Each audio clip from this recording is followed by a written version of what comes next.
নমস্কাৰ বন্ধুসকল, তোমালোক সকলোকে আৰ আছামলৈ স্বাগতম। আজি আমি পঢ়িম জিঅ'গ্ৰাফী পাৰ্ট 2। পাৰ্ট 1ত আমি ইউনিভাৰ্ছ, ছলাৰ ছিষ্টেম, মিল্কী ৱে গেলেক্সি এইবিলাকৰ বিষয়ে ধুনীয়াকৈ বিতংভাৱে পঢ়িছোঁ, হয়নে? যিসকলে জিঅ'গ্ৰাফী পাৰ্ট 1 ক্লাছটো চোৱা নাই, ভালদৰে এবাৰ চাই ল'বা। অ'কে, জিঅ'গ্ৰাফী পাৰ্ট 1 ক্লাছত আমি কি পঢ়িলোঁ এবাৰ ৰিভিজন কৰি লওঁ। হা, চোৱা। ইউনিভাৰ্ছ মানে বিশ্ব ব্ৰহ্মাণ্ড। এই বিশ্ব ব্ৰহ্মাণ্ডতেই আছে হাতীপতি তাৰকা ৰাজ্যখন, আৰু এই হাতীপতি তাৰকা ৰাজ্যতে আছে আমাৰ সৌৰমণ্ডলটো, যিটো মণ্ডল সূৰ্য, 8টা গ্ৰহ, উপগ্ৰহ, ধূমকেতু, উল্কা আৰু অসংখ্য গ্ৰহাণুপুঞ্জৰে গঠিত। এই সকলোবিলাকৰ বিষয়ে আমি জিঅ'গ্ৰাফী পাৰ্ট 1ত পঢ়িছোঁ, হয়নে? 8টা গ্ৰহ কি পাইছিলোঁ? বুধ গ্ৰহ, শুক্ৰ গ্ৰহ, পৃথিৱী, এইখন হৈছে আমাৰ পৃথিৱীখন, হয়নে? মংগল গ্ৰহ, বৃহস্পতি, শনি গ্ৰহ, এইটো হৈছে শনি গ্ৰহ, ইউৰেনাছ আৰু নেপচুন। ইয়াৰ উপৰিও আমি ৰটেশ্যন আৰু ৰিভলিউশ্যন, আহানিক গতি আৰু বাৰ্ষিক গতিৰ বিষয়ে পঢ়িছিলোঁ। অ'কে, এতিয়া মূল কথালৈ আহোঁ। চোৱা, এইখন আমাৰ পৃথিৱী, দেখিছা? আমাৰ পৃথিৱীখনক কোৱা হয় নীলা গ্ৰহ বুলি। হা, earth is called blue planet. এইটো হৈছে নেপচুন গ্ৰহ। হা, নেপচুন গ্ৰহক কোৱা হয় সেউজীয়া তৰা বুলি। Neptune is called greenish star. আমাৰ পৃথিৱীৰ পৰা যদি আমি দূৰবীক্ষণ যন্ত্ৰলৈ এই নেপচুন গ্ৰহটো চাওঁ, হা, তেতিয়া এই নেপচুন গ্ৰহটো দূৰৈৰ পৰা সেউজীয়া ৰঙেৰে তিৰবিৰাই থকা নিচিনা লাগে। সেইকাৰণে এই নেপচুন গ্ৰহটোক সেউজীয়া তৰা বুলি কোৱা হয়, গ্ৰীনিছ ষ্টাৰ। বুজি পাইছা? এতিয়া চোৱা, আমি জিঅ'গ্ৰাফী পাৰ্ট 1ত এই 8টা গ্ৰহৰ বিষয়ে ধুনীয়াকৈ বিতংভাৱে পঢ়িছোঁ, হয়নে? ইয়াৰ উপৰিও আৰু এটা গ্ৰহৰ বিষয়ে জানিব লাগিব, সেইটো হৈছে প্লুটো। হা, এই প্লুটো গ্ৰহটোক 52 গ্ৰহ বুলি কোৱা হয়, ড্ৰাফ প্লেনেট। 2006 চনলৈকে এই প্লুটো গ্ৰহটোক আমাৰ সৌৰজগতৰ এটা গ্ৰহ হিচাপে ধৰা হৈছিল।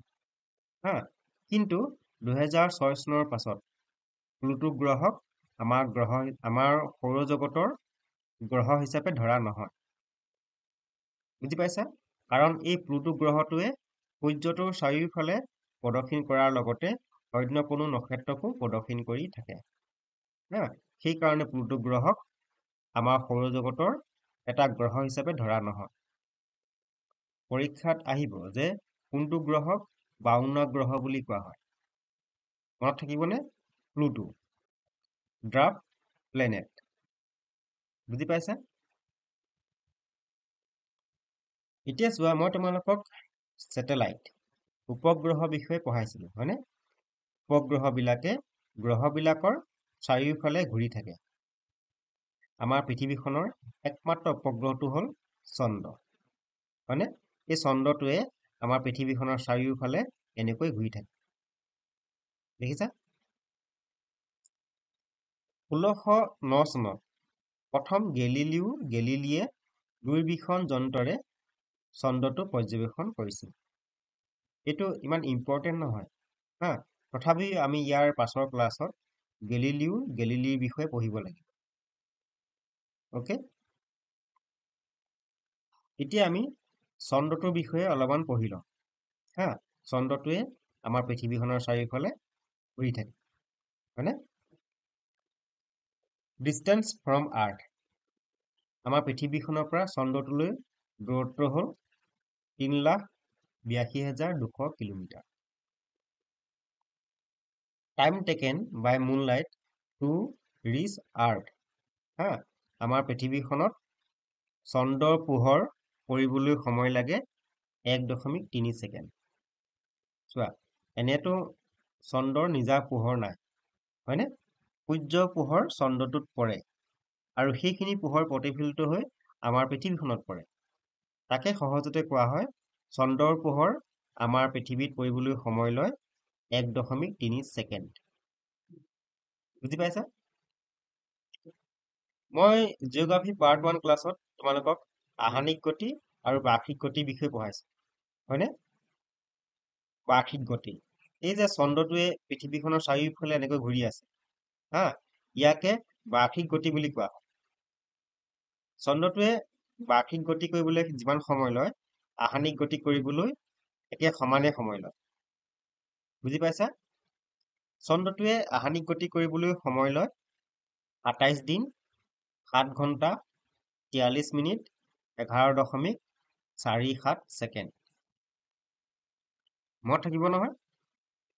এতিয়া এটা কথা মন কৰিবা দেই, আমাৰ ভাৰতবৰ্ষত ভাৰতীয় মহাকাশ গৱেষণা সংস্থা, হা, ইণ্ডিয়ান স্পেচ ৰিচাৰ্চ অৰ্গেনাইজেশ্যন বুলি এটা সংস্থা আছে, চমুকে কয় ইছৰো। ঠিক তেনেদৰে আমেৰিকা যুক্তৰাষ্ট্ৰত আছে নাছা নামৰ এটা মহাকাশ সংস্থা।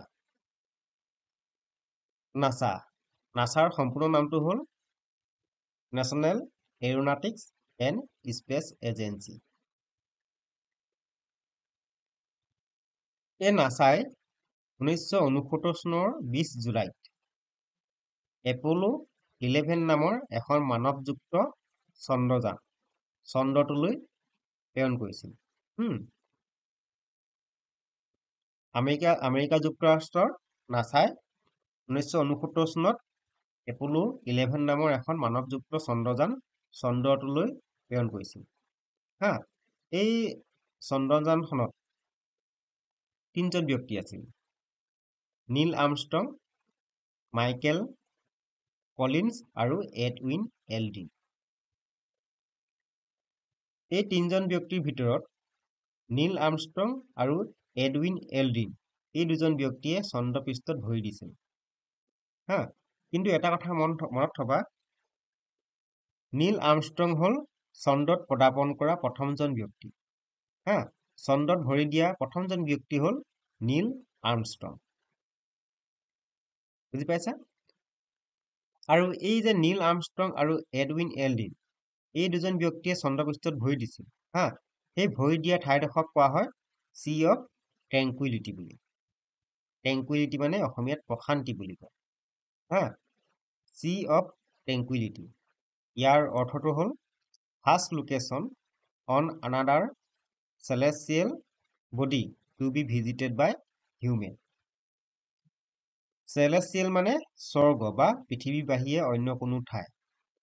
আমাৰ মানুহৰ দ্বাৰা পৃথিৱীৰ বাহিৰে অন্য কোনো ঠাইত ভৰি দিয়া প্ৰথম স্থানটোক কোৱা হয় চি অফ ট্ৰেংকুইলিটি বুলি। বুজি পাইছা? এইবিলাক পৰীক্ষাত কিন্তু আহিব দেই, মনত থবা। অ'কে, এতিয়া আমি আমাৰ ভাৰতীয় মহাকাশ গৱেষণাই চন্দ্ৰটোলৈ কি চন্দ্ৰযান প্ৰেৰণ কৰিছিল তাৰ বিষয়ে পঢ়িম। চোৱা, আমাৰ এই ভাৰতীয় মহাকাশ গৱেষণা সংস্থাটোৱে চন্দ্ৰটোলৈ 3খন চন্দ্ৰযান প্ৰেৰণ কৰিছিল। হা, বৰ্তমানলৈকে 3খন চন্দ্ৰযান প্ৰেৰণ কৰিছে। প্ৰথমখন প্ৰেৰণ কৰিছিল 2008 চনত 22 অক্টোবৰত ভাৰতৰ শ্ৰীহৰিকোটাৰ সতীশ ধাৱান মহাকাশ কেন্দ্ৰৰ পৰা। চন্দ্ৰযান 2খন প্ৰেৰণ কৰিছিল 22 জুলাইত 2019 এই শ্ৰীহৰিকোটাৰ সতীশ ধাৱান মহাকাশ কেন্দ্ৰৰ পৰাই। আৰু এই শ্ৰীহৰিকোটা সতীশ ধাৱান মহাকাশ কেন্দ্ৰটো আছে অন্ধ্ৰপ্ৰদেশত। হা, Chandrayaan 2 was launched on 22 July 2029 হয়নে, from Satish Dhawan space centre, Sriharikota, Andhra Pradesh. Chandrayaan 3 এইখন প্ৰেৰণ কৰিছিল 14 জুলাইত 2023। হা, অন্ধ্ৰপ্ৰদেশৰ শ্ৰীহৰিকোটা নামৰ সতীশ ধাৱান স্পেচ চেণ্টাৰৰ পৰা। বুজি পাইছা?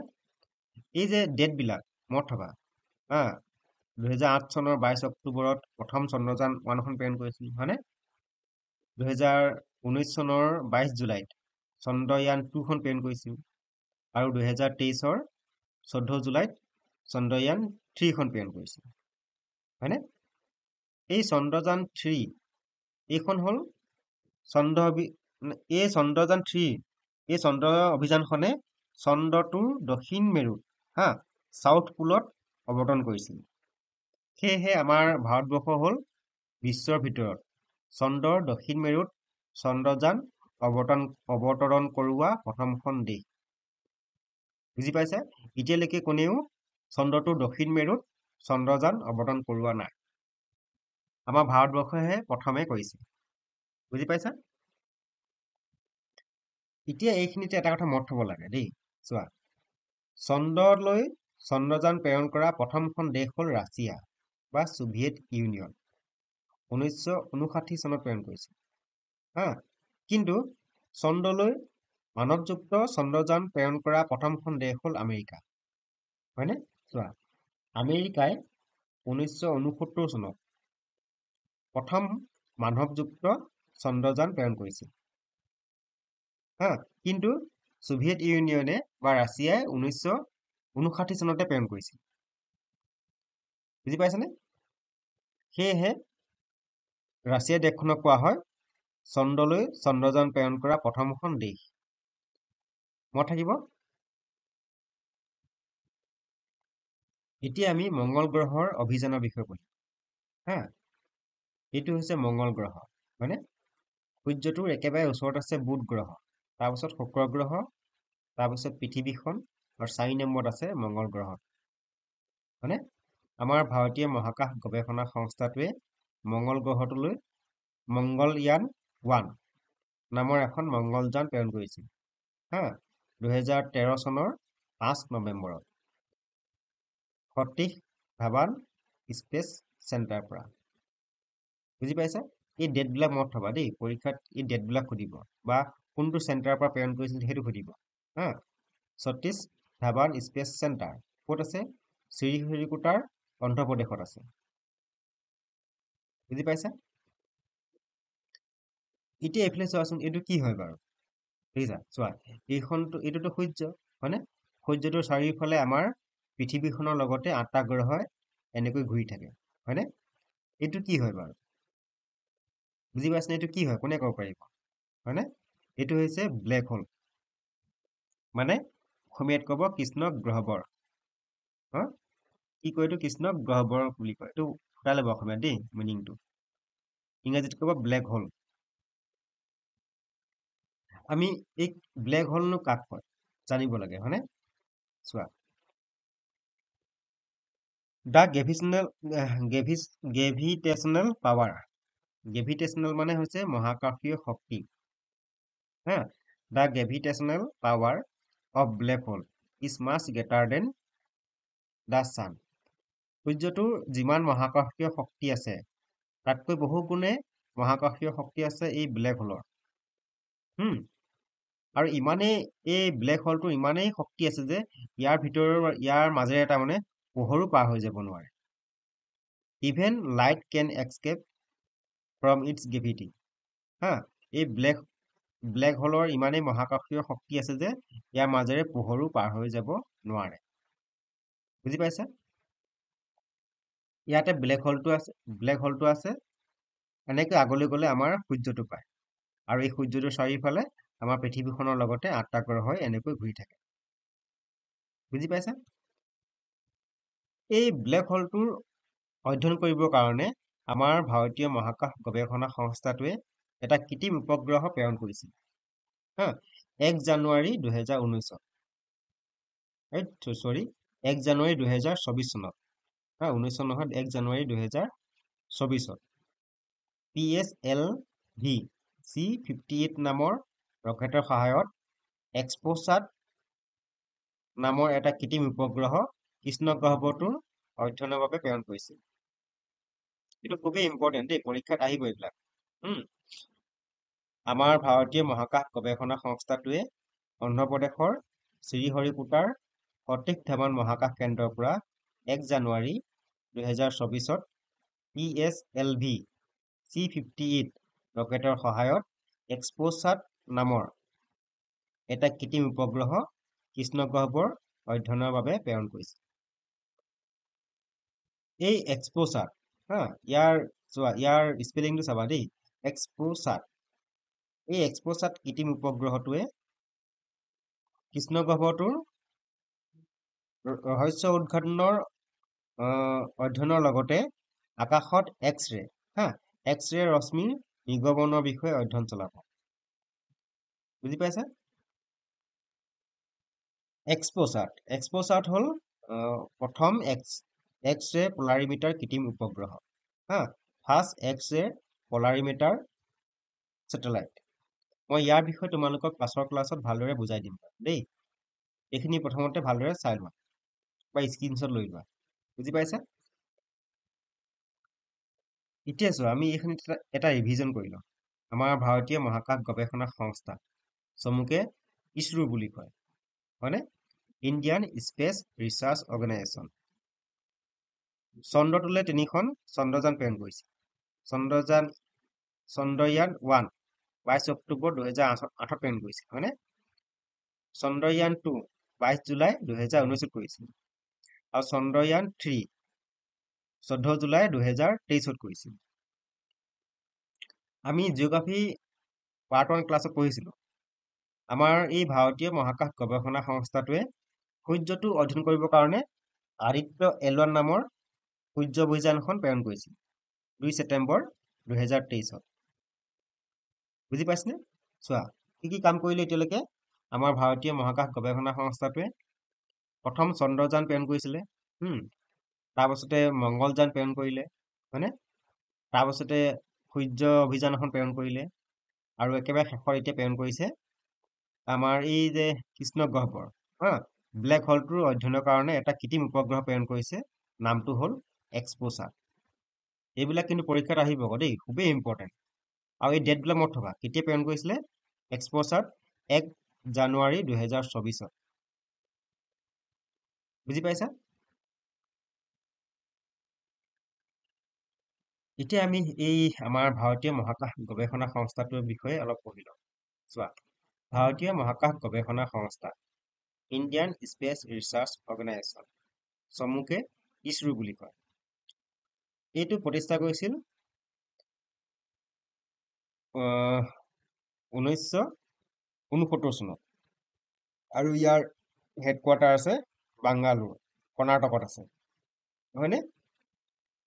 এই ভাৰতীয় মহাকাশ গৱেষণা সংস্থাটো প্ৰতিষ্ঠা কৰিছিল ডক্টৰ বিক্ৰম সৰাভাই। সেইকাৰণে এই ডক্টৰ বিক্ৰম সৰাভাইক কোৱা হয় father of Indian space research programme বুলি। তেওঁ হ'ল ভাৰতীয় মহাকাশ গৱেষণা সংস্থাৰ প্ৰতিষ্ঠাপক।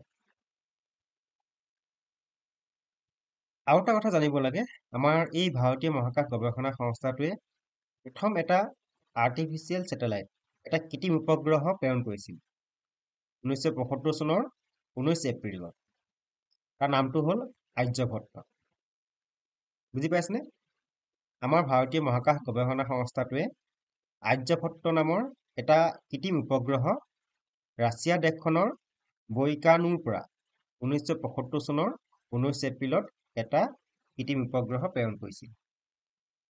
সেইটোকে ইয়াত লিখি দিছো মই, the first Indian artificial satellite Aryabhata was launch মানে প্ৰেৰণ কৰা বা উৎক্ষেপণ কৰা on 19 April 1975 from Baikonur, Russia.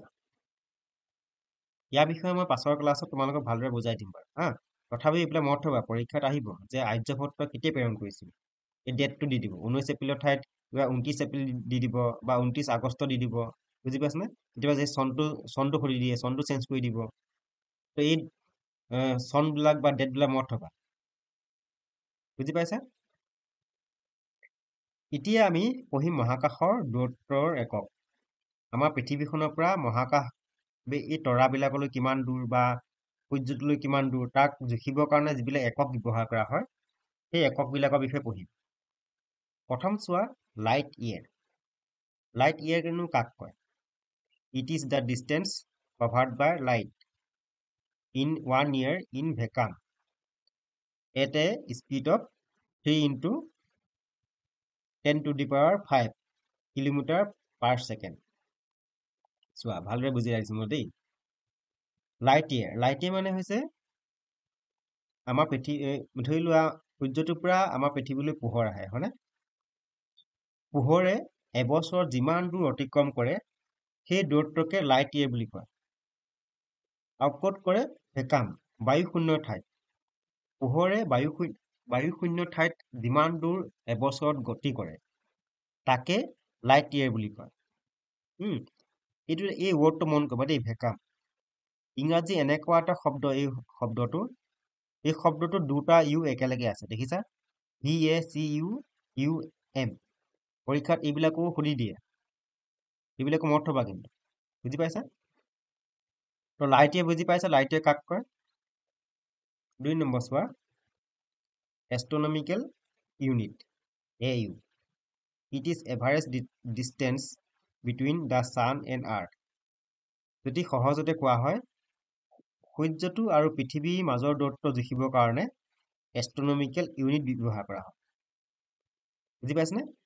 এই যে আমাৰ পৃথিৱীখনৰ পৰা সূৰ্যটোলৈ যিমান দূৰ তাৰ দূৰত্বক জুখিবৰ কাৰণে এষ্ট্ৰনমিকেল ইউনিট ব্যৱহাৰ কৰা হয়। 60,000 এষ্ট্ৰনমিকেল ইউনিট যোগ কৰিলে 1 লাইট ইয়েৰ, এটা লাইট ইয়েৰ হয়। পৰীক্ষাত এইবিলাক আহিব যে সূৰ্যটো আৰু পৃথিৱীখন জুখিবলৈ কোনটো একক ব্যৱহাৰ কৰা হয়? লাইট ইয়েৰ কৰা হয় নে এষ্ট্ৰনমিকেল ইউনিট ব্যৱহাৰ কৰা হয়? আমিতো জানো এষ্ট্ৰনমিকেল ইউনিট পৃথিৱীখন আৰু সূৰ্যটোৰ মাজৰ দূৰত্ব জুখিবৰ কাৰণে ব্যৱহাৰ কৰা হয়। বুজি পাইছে? আৰু এটা দূৰত্ব আছে, সেইটো হৈছে parsec. It is the distance from the earth to star. আমাৰ পৃথিৱীখনৰ পৰা বিশেষ কোনোবা তৰা এটা বা কিবা গেলেক্সি জুখিবৰ কাৰণে পাৰছেক ব্যৱহাৰ কৰা হয়। ধৰি লোৱা আমাৰ পৃথিৱীখনৰ পৰা এই চিৰিয়াছ এই ডগ ষ্টাৰটো জুখিব লাগে কিমান দূৰ। আমাৰ পৃথিৱীখনৰ পৰা এই চিৰিয়াছ ষ্টাৰটোলৈ কিমান দূৰ তাক জুখিবৰ কাৰণে পাৰছেক ব্যৱহাৰ কৰা হয়। মই তোমালোকক আগৰটো ক্লাছত এই চিৰিয়াছ ষ্টাৰটোৰ বিষয়ে পঢ়াই আছো, হয়নে? এইটো হৈছে ব্ৰাইটেষ্ট, আটাইতকৈ উজ্জ্বল তৰা চিৰিয়াছ, যাক ডগ ষ্টাৰ বুলি কোৱা হয়। 3.26 লাইট ইয়েৰ যোগ কৰিলে এটা পাৰছেক হয়। বুজি পাইছেনে? সেইকাৰণে এই পাৰছেকক কোৱা হয় parsec is the largest distance unit. মহাকাশৰ দূৰত্ব এককবিলাকৰ ভিতৰত আটাইতকৈ ডাঙৰ এককটো হৈছে পাৰছেক। এইবিলাক পৰীক্ষাত আহিব কিন্তু দেই, মনত থবা। বুজি পাইছে নহয়? আমি মহাকাশৰ দূৰত্ব একক 3টা পালো। কি পালো? লাইট ইয়েৰ, এষ্ট্ৰনমিকেল ইউনিট আৰু পাৰছেক। বুজি পাইছা এইখিনি? তো আজিলৈ ইমানে আছিল geography part 2 class. Geography part 3 ক্লাছটো মই আৰম্ভ কৰিম বাৰু অতি সোনকালে। এইটো হ'ল টেলিগ্ৰাম চেনেল। অ'কে, তোমালোকে ইয়াত জইন কৰি ল'বা। ইয়াত মই PDF টো দি দিম। পাৰ্ট 1 ক্লাছটো PDF দিয়া নাই, মই এই পাৰ্ট 2 ক্লাছটোত একেলগে লগ কৰি পাৰ্ট 1 আৰু পাৰ্ট 2 দুইটা PDF এইটো টেলিগ্ৰাম চেনেলত দি দিছো। অ'কে, আজিলৈ ইমানে আছিল।